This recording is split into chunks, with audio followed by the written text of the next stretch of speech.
Hello and welcome to Dr. Brainwaves. I am Dr. Susan Raschal and this is Dr. Rena Azar, and today's topic is going to be insomnia.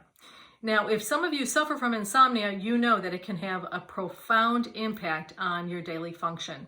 And I want you to remember 30, because 30, if they have difficulty falling asleep for more than 30 minutes or more, that suggests insomnia. If someone wakes up in the middle of the night and they're awake for 30 minutes or more, that suggests insomnia. And if a person wakes up 30 minutes before it's time for them to wake up, that's also considered insomnia. So it is a common condition that I believe is not readily discussed in doctors' offices. And there's a reason for it, is because unfortunately there's a lot to it and it takes a lot of time to tease it out. So that's why we felt it was extremely important to talk about it today. So Dr. Azar is going to take the reins and talk about insomnia.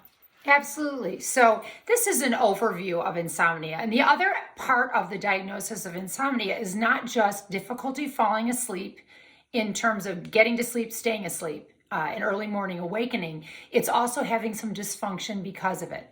So the question is, why would you need to bring that up to your doctor? And the answer is because it can have a profound impact, as Susan said, on your life.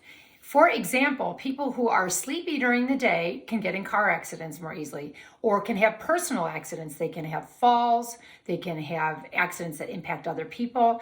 And a third category of problems is your partner. Partners can't get sleep. Partners have disrupted sleep. And then you got two people that have issues during the daytime with their function. And it's not because your child is crying in the middle of the night. That's right. It's because of you, because you have insomnia. And that can also affect your cognitive abilities, which of course have an impact on your job performance, your relationship performance. It can affect sexual dysfunction. It can affect people with mood changes. And so these are some of the many reasons that one wants to bring this up to their provider and have it addressed. That's the other thing, that it's so important to look at a person's occupation, because if someone is a forklift driver, for an example, or they drive a Heister, or even if they're a taxi driver, or now we've got a lot of people who are driving Ubers. That's right. So there is a lot of risk out there if a person does have a sleeping disorder. Right. So we categorize sleeping disorders as acute and chronic, meaning the duration. Although in a sense that designation is not horribly important, because it may need to be treated regardless because of the symptoms that we talked about that occur due to the lack of sleep.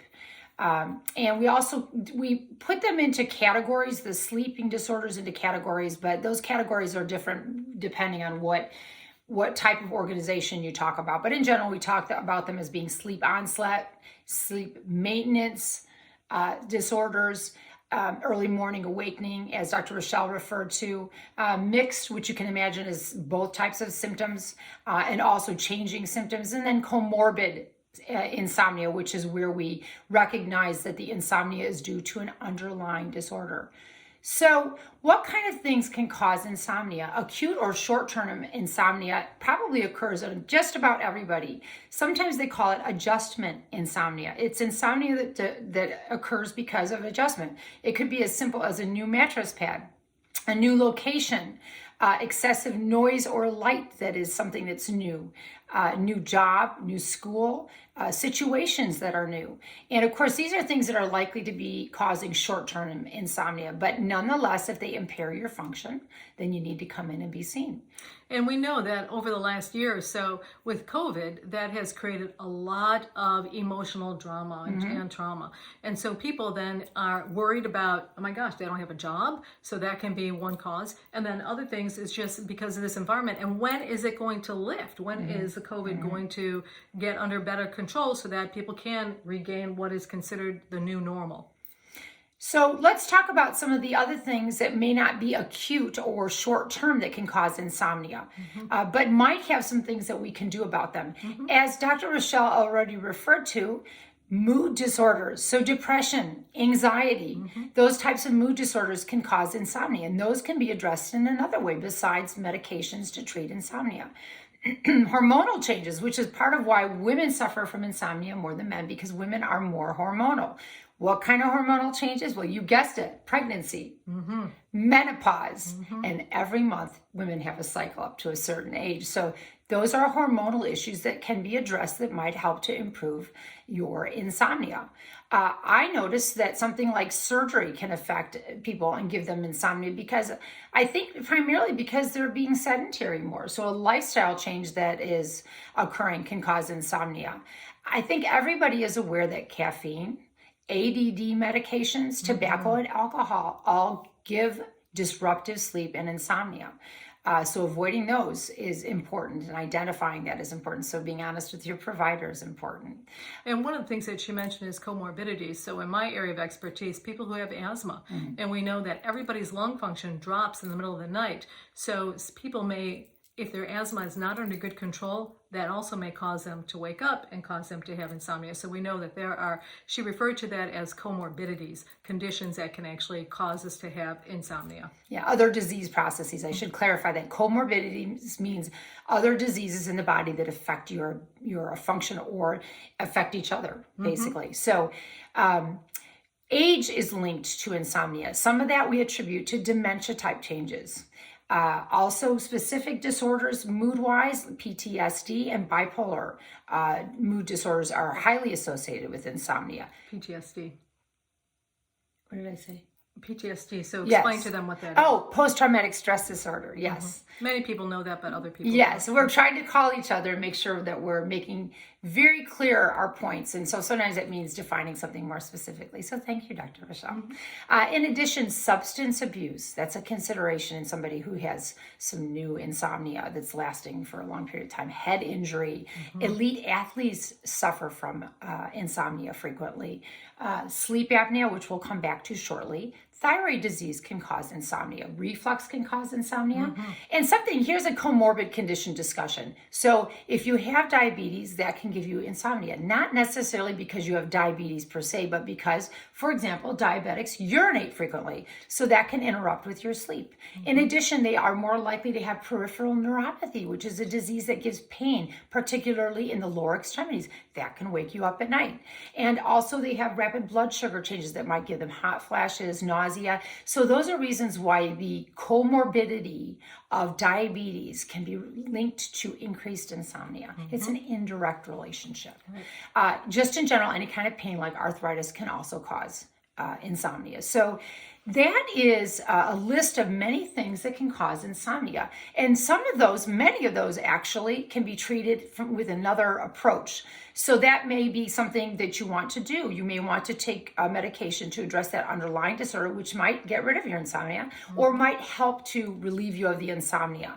We also recognize that insomnia is multifactorial, meaning there are many contributing factors. So sometimes you have to treat it from different angles at the same time. So in addition to being seen for insomnia, to have a provider look at that list of possibilities to address it, we also recognize that we don't want to miss underlying thyroid disorder, which I refer to, and obstructive sleep apnea. So obstructive sleep apnea is a condition that I think that people are more aware of now. It has to do with your airways not being very open. And sometimes it's addressed surgically. Sometimes it's addressed with a sleep apparatus and occasionally even medication. And now there is a new technique or device in which a person can have an implant and it will help prevent them from having sleep apnea, and they're not wearing the cumbersome mask. I have a lot of patients that tell me they can't wear it because it makes them feel claustrophobic. So this is an alternative now that is available. And we will have a specialist talk about that particular procedure and technique in an upcoming video. Absolutely. That's a neuromodulator. And we're going to be talking about more of those because they're used in other elements of medicine. Right. So how would one know that they might have obstructive sleep apnea? Just briefly, there are some physical signs. A large neck, a large tongue, large tonsils. Those are things that are obstructive or closing off. There are partner signs. Your partner's telling you you are snoring or you are waking up gasping for breath, or they can hear that you are stopping breathing for periods of time through the night. And know that even the people we think about the body habitus as a risk factor, and it certainly can be. So we talk about this short, squatty neck, and you'll see that people sometimes think it's inherited because their father has it, their grandfather has it, but really it's not inherited. What's inherited is the body habitus. But even very thin people can have sleep apnea. So just because you are thin, it doesn't mean you don't have sleep apnea, which is why that needs to be looked at. The other thing that we see a lot of is in children, and Dr. Azar mentioned this, if the adenoids are extremely large, that can also block off the airway, and if that occurs, then they snore like crazy. And sometimes we can recognize that, but we'll do an imaging study to see how large those adenoids are and do they need to come out. Because one of the things that is very clear is that if a person doesn't get the oxygen if they don't get oxygen to their body at night, especially when they need to be resting, it can cause irreversible diseases to their kidneys, their lungs, so many of their organs. Right. And so we just talked about things that are habitus related that you could notice, your partner's observations, but you might also notice that you can have a dry mouth in the morning, very dry mouth from opening up your mouth to try to get more air movement, or morning headaches are also something we notice. In addition, the dysfunction associated with chronic sleep loss, which we've already referred to, which includes mood changes, memory changes, cognitive or thinking disability during the day, clumsiness, sexual dysfunction. So if those things are present and you have some of those other factors, your doctor will definitely consider getting you tested for obstructive sleep apnea, which will be another discussion. And some providers actually have what's called an Epworth scale, in which they ask a series of questions, and depending on your score, it may say that you absolutely need to have a sleep study performed. And the reason why we recommend that is for the same reasons I just mentioned, is that it can cause irreversible disease to major organs, including your heart, like I said, your kidneys, your lung, your liver, other things. And we'll have another video on the addressing of obstructive sleep apnea. That's a whole topic in and of itself. I'm going to talk very briefly about some of the things that you can do. We call it cognitive behavioral therapy, and it includes multiple approaches. Once again, addressing behavior, making sure that you sleep in a reasonable environment, reasonable temperature, reasonable noise level, eliminating behaviors that distract you, eliminating things that you intake like caffeine, etc., that can cause a different arousal so that you're having a difficulty falling asleep. Relaxation techniques, imagery techniques. There are also avoidance of certain medications at certain times of the day, bed positioning.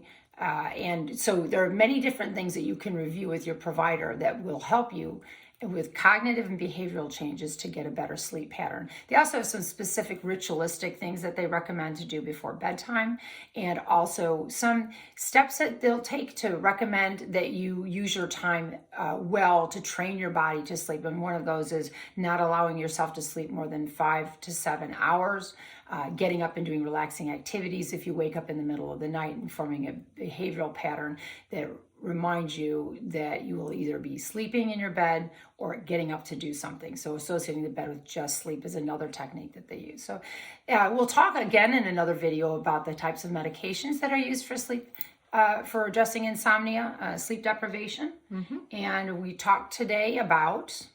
So we talked today about an overview of sleeping disorders and looking at some of the diseases that are associated with them, and some of the signs and symptoms that you may be able to relate to, and then some things that you may be able to do even before you see your primary care doctor.